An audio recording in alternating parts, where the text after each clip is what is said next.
Assalamualaikum warahmatullahi wabarakatuh. Assalatu wassalamu ala rasulillah wa ala alihi wa ashabihi wa man tabi'ahum bi ihsan, amma ba'd. Selamat pagi anak-anak kelas 10 SMA Muhammadiyah 3 Tulangan.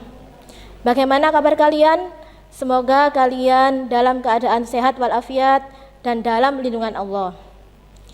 Alhamdulillah, pada hari ini kita bisa melaksanakan program MPLS atau masa pengenalan lingkungan sekolah meski dengan sistem daring. Pada materi kali ini kita akan membahas tentang adab pergaulan menurut syariat Islam. Islam mengatur segala sesuatu yang ada di dunia ini, baik hablum minallah maupun hablum minan nas. Adab pergaulan termasuk bagian dari hablum minan nas, yaitu hubungan antara manusia satu dengan manusia yang lain. Adab pergaulan dibagi menjadi beberapa bagian. Yang pertama, adab pergaulan terhadap kedua orang tua atau keluarga. Yang kedua, adab pergaulan terhadap guru-guru kita. Yang ketiga, adab pergaulan terhadap teman sebaya. Dan yang keempat, adab pergaulan terhadap lawan jenis. Yang kelima, adab pergaulan terhadap sesama jenis. Dan yang terakhir adalah adab pergaulan terhadap lingkungan. Yang pertama, adab pergaulan terhadap orang tua atau keluarga. Adab kepada orang tua adalah perilaku sopan santun atau budi pekerti kepada orang tua kita, baik berupa perkataan ataupun perbuatan. Dalam Al-Quran, Allah berfirman dalam surat Al-Isra ayat 23 dan 24. Bismillahirrahmanirrahim. Wa qada rabbuka alla ta'budu illa iya wa bil walidaini ihsana. Imma yablughuna indakal kibara ahaduhuma aw kilahuma wa la taqul lahumā uffin wala tanharhuma wa qul lahumā qawlan karīmā wakhfid lahumā janāha dhulli minar rahmah wa qur rabbirhamhumā kamā rabbayani shaghīra, yang artinya yaitu, ya Rabbmu, dan Rabbmu telah memerintahkan kepada manusia untuk beribadah kepadanya, dan hendaklah berbuat baik kepada kedua orang tua dengan sebaik-baiknya. Dan jika salah satu dari keduanya atau keduanya telah lanjut usia, maka janganlah kalian mengatakan kepada keduanya dan janganlah kalian membentaknya, dan berkatalah kepada keduanya dengan perkataan yang mulia, dan rendahkanlah dirimu terhadap keduanya, dan berkatalah kepada Rabb, wahai Rabbku, sayangilah kedua orang tuaku sebagaimana dia menyayangiku sewaktu aku masih kecil.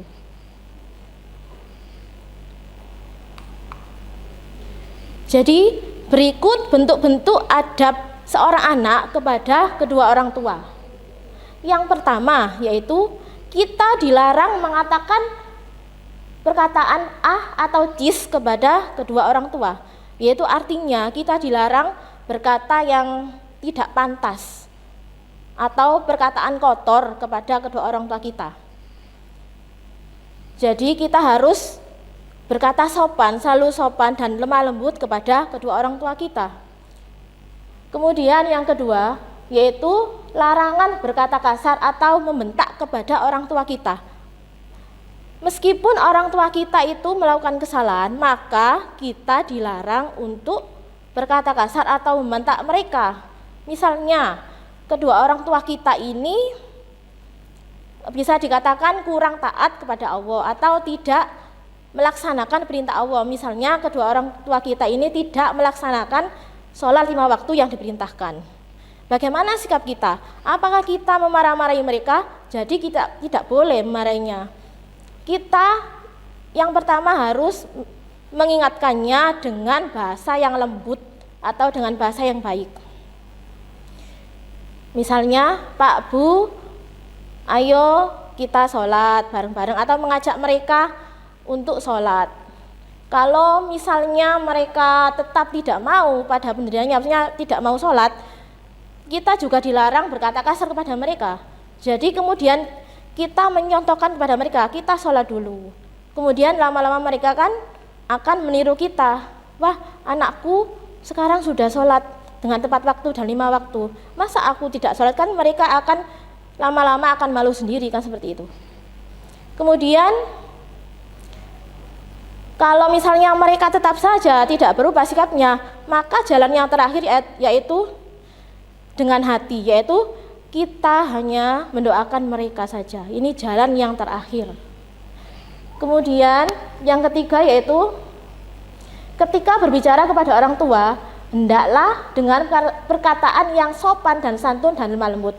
Jadi apabila kita meminta sesuatu atau meminta izin kepada orang tua, jadi kita juga harus berkata dengan perkataan yang sopan, tidak boleh dengan yang kasar. Kemudian yang keempat yaitu merendahkan diri di hadapan orang tua atau ibu bapak. Jadi kita harus selalu rendah diri di hadapan mereka. Kalaupun kita memang mempunyai kelebihan misalnya,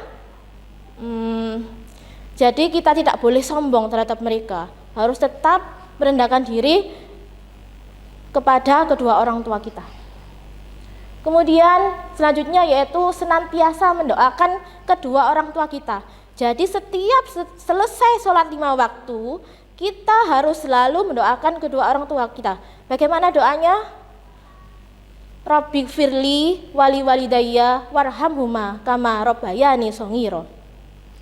Jadi, wahai Tuhanku, kasihanilah mereka sebagaimana mereka mengasihaniku di waktu aku masih kecil.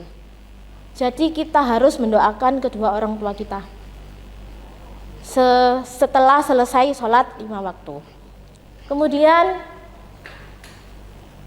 yang terakhir yaitu belajar dengan giat dan tekun untuk mendapatkan ilmu dan prestasi yang gemilang. Jadi kita harus belajar dengan tekun supaya orang tua kita itu bangga gitu. Jadi supaya mereka itu bangga mempunyai anak seperti kita, jadi kita harus belajar dengan tekun supaya paling enggak mendapat prestasi yang baik seperti itu. Kemudian yang kedua yaitu adab-adab terhadap guru kita. Guru adalah seorang yang mulia. Jadi sepatutnya lah kita memuliakan dia dan menghormati mereka gitu. Guru adalah orang tua pengganti kita di sekolah. Kalau kita di rumah memang orang tua kita adalah kedua orang tua kita. Kalau kita di sekolah lain halnya, jadi orang tua kita adalah guru-guru kita. Seperti itu. Maka sewajarnya lah kalau mereka itu harus kita hormati dan kita muliakan. Sebagaimana hadis Nabi, laisa minna man lam yujillu kabirana wa yarham saghirana wa ya'rif li alimina. Jadi tidak termasuk golongan kami orang-orang yang tidak memuliakan orang yang lebih tua, menyayangi orang yang lebih muda, dan tidak mengerti hak-hak orang yang mengajari kita atau memuliakan guru kita. Seperti itu. Jadi ada beberapa adab murid terhadap gurunya. Yang pertama yaitu taat kepada guru kita dalam semua perkara, kecuali perkara yang maksiat kepada Allah dan Rasulnya. Jadi kita harus taat kepada guru kita selagi guru kita itu memang tidak memerintahkan untuk menjauhi Allah dan bermaksiat kepada Allah. Maka dalam hal satu ini kita tidak bisa untuk mengikutinya. Kalau dia memerintahkan untuk bermaksiat kepada Allah, maka kita tidak boleh mengikutinya. Selama dia tidak memerintahkan untuk bermaksiat, maka kita wajib untuk mengikutinya atau memuliakannya. Kemudian yang kedua yaitu bertutur katalah dengan lembut dan penuh rendah diri kepada guru kita. Apabila kita misalnya di ruang kelas atau saat KBM, kita itu harus bertutur kata yang baik, yang lembut kepada guru kita. janganlah berkata yang kasar atau tidak sopan terhadap guru kita, seperti itu. Kemudian yang ketiga, meminta izin kepada guru kita untuk bertanya atau pergi dari majelis. Nah, apabila kita sedang kegiatan belajar mengajar di kelas ya, kemudian kita ini kurang mengerti apa yang dijelaskan oleh guru, maka kalau kita mau bertanya, kita harus angkat tangan dulu atau minta izin kepada guru kita.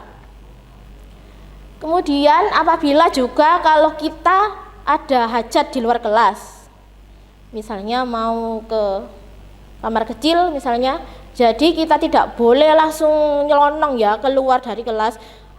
Yang harus dilakukan adalah minta izin guru dulu kepada Bapak Ibu guru untuk meninggalkan kelas itu.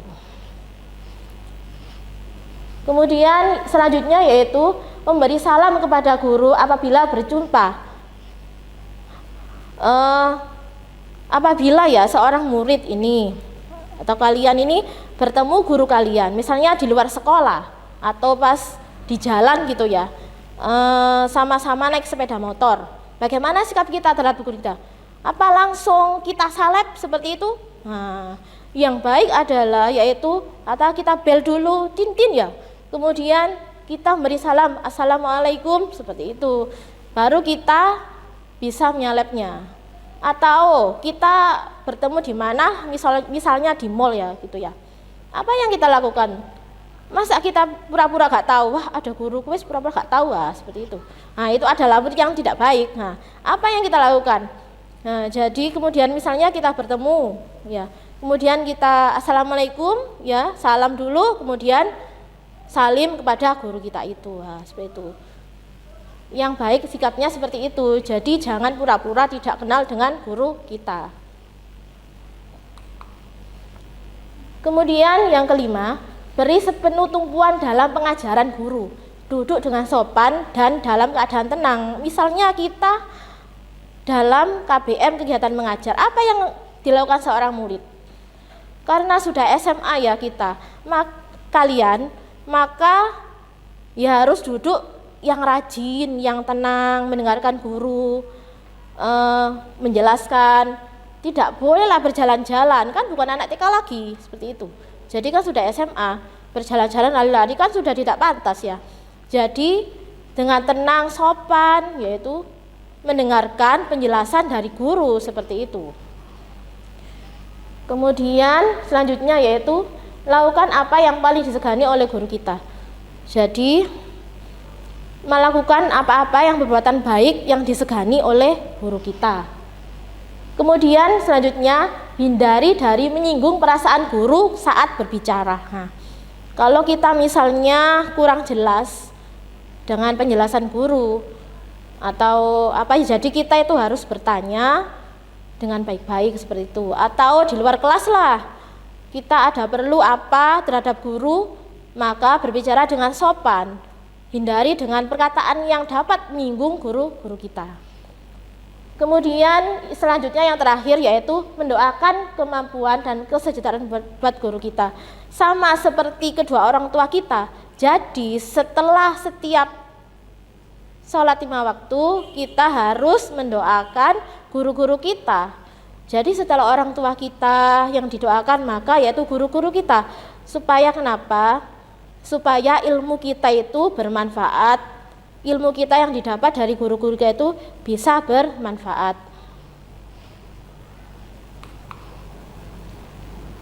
Pergaulan yang ketiga yaitu pergaulan dengan teman sebaya, yaitu jadi kalian kan punya teman di kelas ya, yaitu teman sebaya kalian. Ini bagaimana sikap kita terhadap teman-teman kita? Yang pertama yaitu mengucapkan salam apabila bertemu teman baik di sekolah atau di luar sekolah gitu ya. Jadi kita sebaiknya memang mengucapkan salam. Atau masuk kelas, di kelas itu ada berapa teman, maka harus assalamualaikum, jadi mengucapkan salam dulu. Yang kedua yaitu memilih teman dalam bergaul.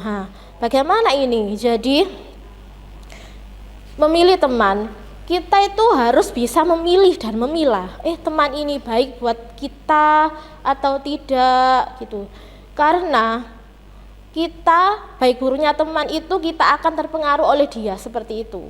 Nah, syukur kalau kita bisa menyeret teman kita yang jelek. Misalnya teman kita itu tidak pernah sholat 5 waktu atau tidak pernah mengaji seperti itu. Nah, kita bisa mengajaknya untuk bisa rajin sholat 5 waktu seperti itu. Atau biasanya mereka itu suka berbohong atau sering berkata yang jelek gitu ya kepada teman-temannya. Kalau kita bisa mengajaknya kepada yang lebih baik, itu yang terbaik buat kita. Jadi kita harus bisa milih teman atau bisa mengajak teman kita yang jelek menuju ke kebaikan seperti itu. Kemudian yang ketiga yaitu mencintai teman karena Allah. Jadi kita itu harus mencintai, menyayangi teman kita atau sahabat kita itu karena Allah, bukan karena sesuatu, karena dia itu kaya seperti itu ya, atau karena dia pintar biar kita nyuntuk terus terhadap dia gitu. Wah, aku tak berteman dengan dia karena dia kaya, biar ditraktir terus. Itu yang tidak baik seperti itu kan ya. Jadi harus karena Allah, tidak karena sesuatu yang dimiliki oleh teman itu gitu. Kemudian selanjutnya saling tolong menolong. Jadi kalau kita berteman, kalau teman kita membutuhkan bantuan, maka kita harus menolongnya seperti itu. Misalnya dia tidak punya buku atau alat-alat tulis seperti itu, berarti kita bisa meminjamkannya. Atau dia sedang sakit ya, kita menyemuk teman-teman kita itu. Yang kelima yaitu saling menghormati hak teman. Jadi kita itu harus saling menghormati hak teman. Setiap anak itu punya hak masing-masing. Misalnya kita itu janganlah kita membuli teman-teman kita atau mendiskriminasi teman-teman kita. Jadi harus memperlakukan sama seperti teman-teman yang lain seperti itu. Tidak bolehlah mendiskriminasi satu teman. Jadi itu perbuatan yang tidak baik seperti itu. Akan berdampak pada teman yang didiskriminasi pada mentalnya seperti itu. Kemudian yang keenam yaitu menjauhi hal yang menimbulkan keburukan. Misalnya apa ini? Jadi kita itu janganlah berprasangka buruk kepada teman-teman kita atau menggunjing mereka. Meskipun mereka punya kesalahan atau apa, janganlah kita menggunjing mereka. Atau kita menyebarkan aib-aib teman-teman kita. Itu juga berdosa, tidak boleh. Jadi meskipun mereka mempunyai kesalahan, maka kita harus menyimpannya rapat-rapat. Tidak boleh menyebarkan aib-aib teman kita. Seperti itu. Kemudian yang ketujuh, menjaga keharmonisan hubungan pertemanan. Jadi kita harus menjaga keharmonisan hubungan pertemanan kita.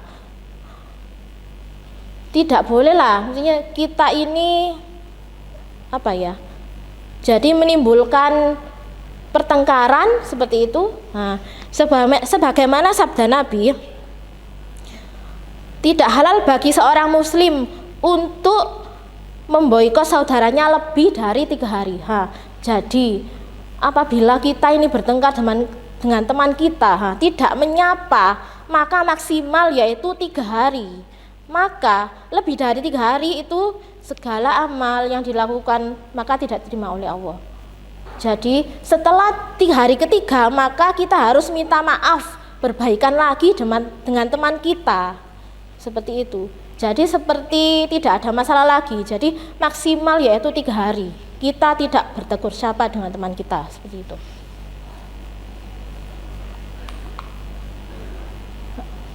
Ini pergaulan yang keempat yaitu pergaulan antara lawan jenis. Berikut adab-adab pergaulan dengan lawan jenis. Yang pertama, hendaklah setiap muslim menjaga pandangan matanya dari melihat lawan jenis secara berlebihan.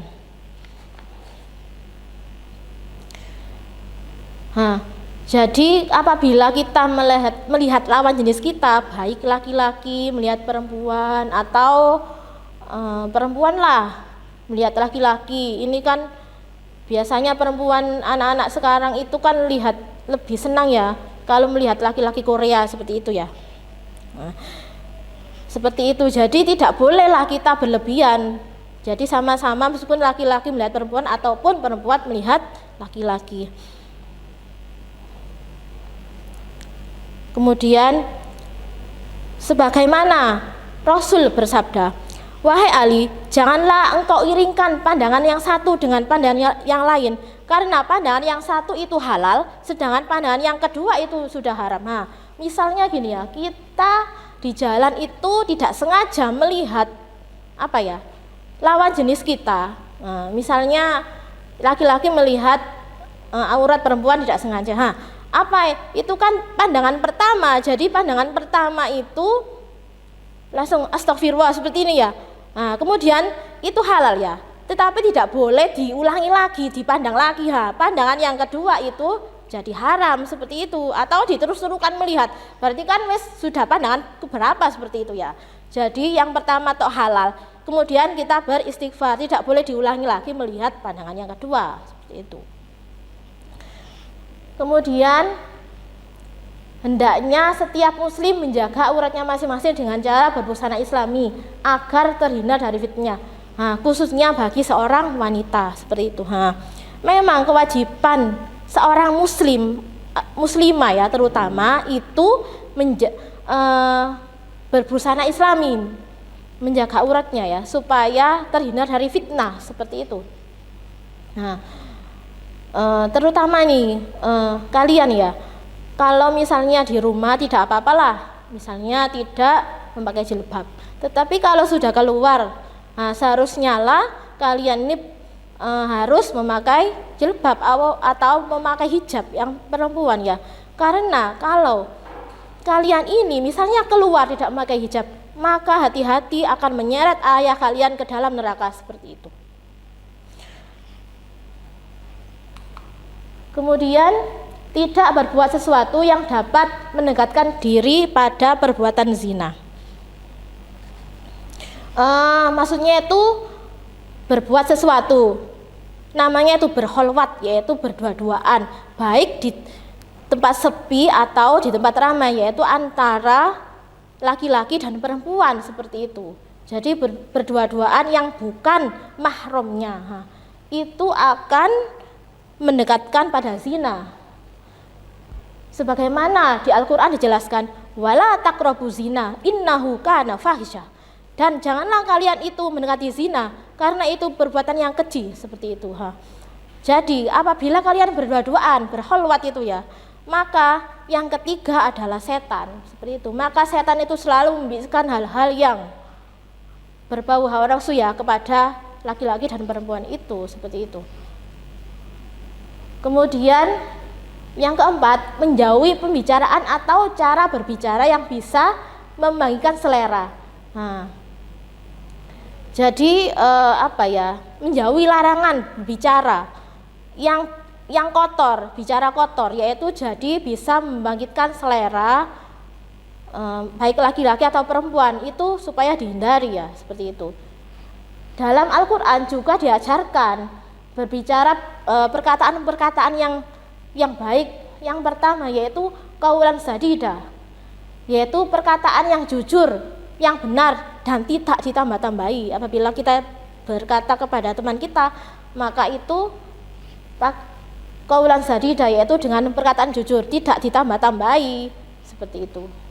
Kemudian yang kedua qaulan ma'rufa, menyeru kepada kebaikan dan kebenaran. Jadi perkataannya itu menyeru kepada kebaikan, amar ma'ruf nahi mungkar seperti itu. Kemudian qaulan baligho, kata-kata yang membekas pada jiwa, yaitu kata-kata mungkin seorang guru ya. Jadi kata-katanya itu membekas pada muridnya. Jadi sampai nanti diingat, yaitu kata-kata yang baik. Jadi ilmu yang bermanfaat nantinya. Kemudian qaulan maisura, ucapan yang layak dan baik untuk dibicarakan. Yang terakhir, qaulan karima, yaitu perkataan yang mulia. Jadi seperti tadi kalau kita berbicara kepada orang tua atau guru kita, yaitu sepatutnya dengan perkataan yang mulia. Yang kelima yaitu hindarilah bersentuhan kulit dengan lawan jenis termasuk berjabat tangan. Nah, jadi kalau laki-laki dan perempuan, misalnya teman sebaya sekolah, hindari untuk berjabat tangan seperti itu. Kalau laki-laki dan laki-laki tidak apa-apa ya berjabat tangan, atau perempuan dengan perempuan berjabat tangan tidak apa-apa seperti itu. Karena Rasul sendiri tidak pernah berjabat tangan dengan seorang wanita. Kemudian yang keenam, hendaknya tidak melakukan ikhtilat, yakni berbaur antara pria dan wanita dalam satu tempat. Nah, misalnya itu melakukan apa ya, kegiatan yang berbaur, laki-laki perempuan muslim dalam jumlah banyak, laki-laki perempuan campur jadi satu, seperti itu.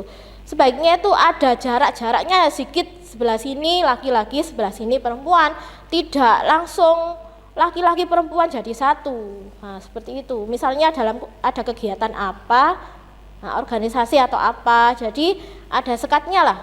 Laki-laki duduk sebelah sini, perempuan duduk sebelah sini. Nah, jadi seperti itu. Tidak langsung berbaur campur. Nah, pergaulan yang kelima yaitu pergaulan sesama jenis. Nah, dalam Islam pun juga dijelaskan pergaulan sesama jenis. Jadi kita juga harus menjaga aurat kita terhadap sesama jenis kita. Sebagaimana Rasul bersabda, bahwasanya Rasulullah bersabda, laki-laki tidak boleh melihat aurat laki-laki lain dan perempuan tidak boleh melihat aurat perempuan lainnya. Laki-laki tidak boleh telanjang dengan laki-laki lainnya dalam satu selimut, dan juga perempuan tidak boleh telanjang dengan perempuannya lain dalam satu selimut juga. Jadi sama ya.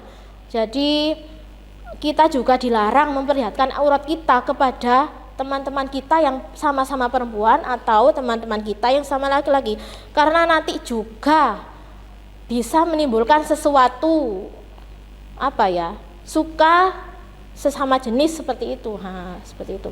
Jadi ini juga diatur dalam Al-Qur'an. Juga Nabi juga bersabda juga. Pergaulan yang terakhir yaitu ada pergaulan terhadap lingkungan.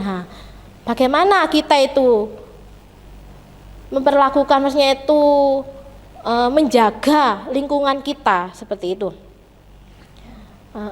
Pada dasarnya akhlak yang diajarkan Al-Quran terhadap lingkungan yaitu fungsi manusia sebagai khalifah, yaitu kita menjaga atau memelihara apa yang diciptakan oleh Allah untuk kita, misalnya binatang, tumbuhan, dan benda-benda yang lain seperti itu. Nabi Muhammad juga selalu menyontohkan kepada umatnya untuk menghargai, mencintai, dan selalu merawat alam. Dan Nabi Muhammad juga memberikan pengertian bahwa manusia tidak boleh kikir untuk membiayai lingkungan secara wajar, karena untuk kebersihan diri kita juga, supaya kita terhindar dari penyakit dan tetap sehat seperti itu. Jadi kita tidak boleh kikirlah untuk membeli atau membiayai lingkungan kita untuk misalnya supaya lingkungan menjadi bersih seperti itu.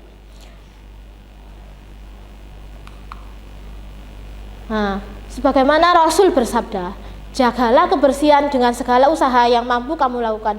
Sesungguhnya Allah menegakkan Islam di atas prinsip kebersihan, dan tidak akan masuk surga kecuali orang yang bersih. Jadi memang kebersihan ini, menjaga kebersihan lingkungan itu memang anjuran dari agama Islam seperti itu. Jadi selain kebersihan juga kita juga menjaga kesucian seperti itu. Baik kesucian pakaian atau kesucian dari tempat yang kita tempati selain tempat-tempat ibadah seperti itu.